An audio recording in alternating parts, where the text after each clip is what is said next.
जय हिंद दोस्तों, स्वागत है आप सभी का एक बार फिर से हमारे YouTube चैनल दी कॉपी पेन में। तो आज मैं आपके सामने बारंबारता बंटन के बारे में बात करूंगा। यहाँ पे मैं आपको एग्जाम्पल के माध्यम से बताऊंगा कि जो बारंबारता बंटन की जो सारणी बनती है वो कैसे बनती है। मैं यहाँ पे सिर्फ आपको एक सवाल के माध्यम से समझाऊंगा, बाकी सारे सवाल इसी तरह से होंगे जिसमें भी हमें बारंबारता बंटन की सारणी बनानी होगी। तो चलिए शुरू करते हैं। तो शुरू करने से पहले आपने देखा होगा जो हमारा हाल ही में एग्ज़ाम हुआ था मैथ का, उसमें एक क्वेश्चन आया था जिसमें हमें बारंबारता बंटन की सारणी बनानी थी। ठीक, तो काफ़ी स्टूडेंट को प्रॉब्लम आई थी। तो चलिए आज उसी के बारे में बात करते हैं। तो बारंबारता बंटन जानते हैं क्या होता है? हमारे सामने जब कुछ अव्यवस्थित आंकड़े होते हैं, ठीक, तो उन्हीं को सुव्यवस्थित हम लोग कर देते हैं जिससे कि उन्हें सरलता से हम लोग पढ़ सकें। तो वही बारंबारता और सारणी बन जाती, तो वही बारंबारता सारणी हो जाती है। ठीक, अव्यवस्थित आंकड़ों को सुव्यवस्थित रूप में प्रस्तुत करना। अब डायरेक्ट मैं क्वेश्चन पे आता हूँ। तो यहाँ पे मेरे सामने एक क्वेश्चन लिखा हुआ है कि एक टोकरी में यादृच्छिक रूप से चुने गए 40 संतरों के भार नीचे दिए हुए हैं। ये संतरों के जो भार हैं 40, वो दिए गए हैं। ठीक, 40 संतरों के जो भार हैं वो नीचे दिए गए हैं। अब हमें क्या करना है कि यहाँ से एक संचयी बारंबारता बंटन सारणी बनाना। अब ये भी पूछ सकता है बारंबारता बंटन सारणी और संचयी बारंबारता, तो मैं आपको एक ही में दोनों बता दूंगा। ठीक, प्रोसेस सबका सेम होता है। तो आप इसमें सबसे पहले अगर ऐसे क्वेश्चन आ गया, ठीक, या तो इसमें ये भी पूछ सकता है, इसके आगे ये भी पूछ सकता है कि आप इनको 10 के वर्ग अंतरालों में डिवाइड कर, वो 10 के वर्ग अंतरालों में दर्शाइए या 5 के वर्ग अंतरालों में। तो वो क्वेश्चन पे डिपेंड करता है कि वो कैसा देता है। ठीक, तो आपको कुछ नहीं करना कि अगर ऐसे क्वेश्चन आए कितने वर्ग अंतरालों में डिवाइड करना है, आप जो परिसर आता है इससे जो जिसमें डिवाइड करना है उसको इससे भाग दे दीजिए, तो आपको पता चल जाएगा। ठीक, फ़िलहाल आप सबसे पहले ये क्वेश्चन देखिए। तो इसमें सबसे पहले क्या करना है कि आपको परिसर ज्ञात कर लेना है। ठीक, परिसर मैं आपको पिछले वीडियो में बता चुका हूँ। तो परिसर ज्ञात कैसे की जाती है? उच्चतम सीमा माइनस निम्नतम सीमा। तो आप सबसे पहले इसमें देखिए कि सबसे बड़ा अंक कौन सा है। सबसे बड़ा अंक हमें 110 दिखा और कोई तो है नहीं। तो सबसे छोटा अंक जो है वो 30 है। ठीक, तो 110 हमारी उच्चतम सीमा हो गई और हमारी निम्नतम सीमा या न्यूनतम भार 30 हो गई। तो परिसर निकालने के लिए इनका माइनस करते हैं, तो यहाँ पे हमने माइनस कर दिया तो हमारा 80 परिसर आ गया। ठीक, अब इसके बाद हमें डायरेक्ट सारणी पे चलना। सारणी कैसे बनाई जाती है? सबसे पहले जो हमारा भार दिया होता है वो लिखते हैं, फिर यहाँ पे टैली चिन्ह या मिलान चिन्ह लिखते हैं। उसके बाद हमें बारंबारता की सारणी आती है। अगर संचयी बारंबारता पूछा है तो संचयी बारंबारता की सारणी भी आप लोग बना लेंगे। ठीक, तो अभी हमने यहाँ पे देखा कि जो निम्नतम सीमा है वो 30 है और उच्चतम सीमा 110 है। तो हमें ऐसे वर्गांतराल बनाने हैं कि ये सारी संख्याएं जो हैं उन्हीं वर्गांतरालों में कवर हो जाएं। तो हम इनके बीच चाहे तो 5 का भी अंतर ले सकते हैं, वर्ग अंतराल में 10 का भी ले सकते हैं। तो 5 का लेंगे तो काफ़ी लंबी सारणी हो जाएगी क्योंकि अंक हमारे पास ज़्यादा है। तो हम यहाँ पे केवल 10 के अंतर वाली सारणी बनाएंगे। ठीक है, तो सबसे पहले हम 30 से 40 लिखते हैं। ठीक, आप आराम से पहले ही भार वाली सारणी कंप्लीट कर लीजिए। 30 से 40। ठीक, अब 40 से 50, ये तो सिंपल है। 30 से 40, 40 से 50, 50 से 60, 60 से 70, 70 से 80, 80 से 90, 90 से 100 और 100 से 110। ठीक, और 110 से 120। ठीक, इतनी ये हमारे वर्गंतराल हमने ये जो हमारे भारतीय या वर्गंतराल है इसकी सारणी बना ली है। ठीक, अब ये बनाने के बाद अब हमें चलना है उन संख्याओं को, उन संख्याओं की बारंबारता ज्ञात करनी कि वो कितनी बार आई हैं। उन्हीं के आधार पर हमारा मिलान चिन्ह बनेगा। ठीक, ये दोनों ज्ञात हो जाएंगी तो हमारी संचयी बारंबारता भी आराम से निकल आएगी। ठीक, तो सबसे पहले देखते हैं कि 30 से 40 के बीच हमारी कितनी संख्याएं आई हैं। दोस्तों इस बात का ज़रूर ध्यान रखिएगा कि 30 से 40 में 40 हम लोग शामिल नहीं करेंगे।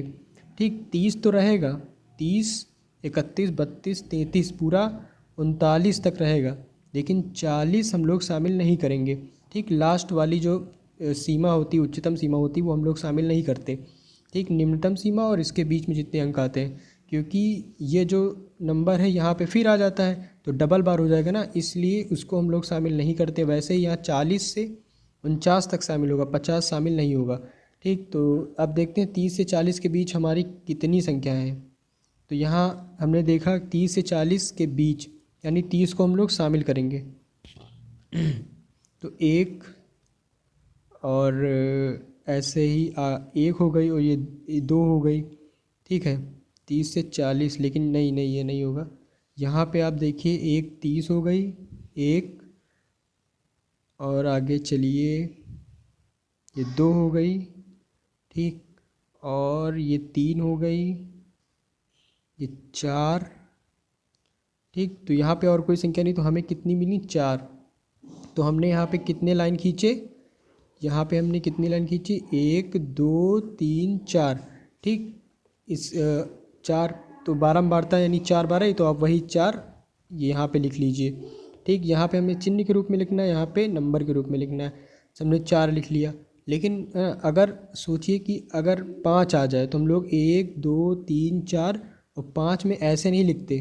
ठीक, 5 में 1 2 3 4, 5 में हम लोग ये इसको काटती हुई एक लाइन खींचते।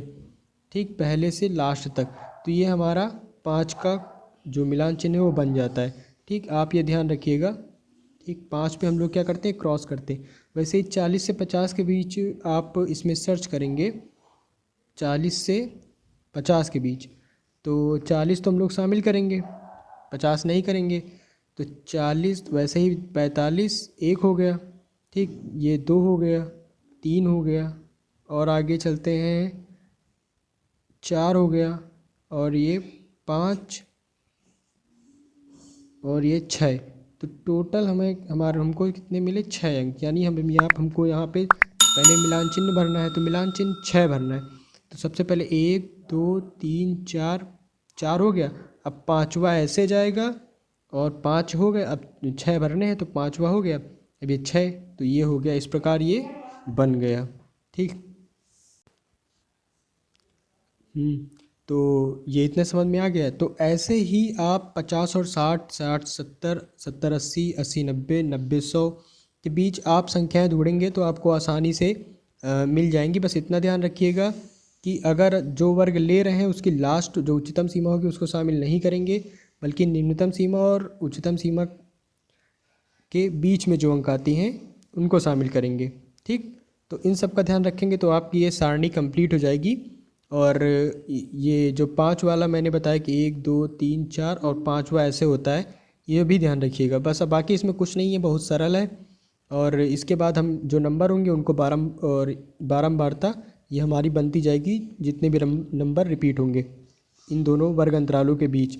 फिर क्या करेंगे कि हम इनको ऐड कर लेंगे, तो हमारा ये टोटल जो आएगा वो 40 आया। तो 40 आ गया, वो पहले बताया गया था कि हमारे पास कितने जो चुने गए जो 40 अंतरों के भार थे। ठीक, वो आ गया। अब संचयी बारंबारता कैसे निकालते हैं? संचयी बारंबारता निकालने के लिए सबसे पहले ये जो पहली अंक है इसको यहाँ पे हमको एज इट इज़ उतार देना है। ठीक, ये हमने यहाँ पे एज इट इज़ उतार दिया।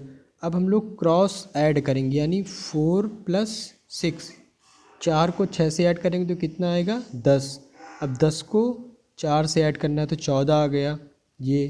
ठीक, अब 14 को 5 से ऐड करना है तो हमारा 19 आ गया। अब 19 को 9 से ऐड करना है तो 28 आ गया।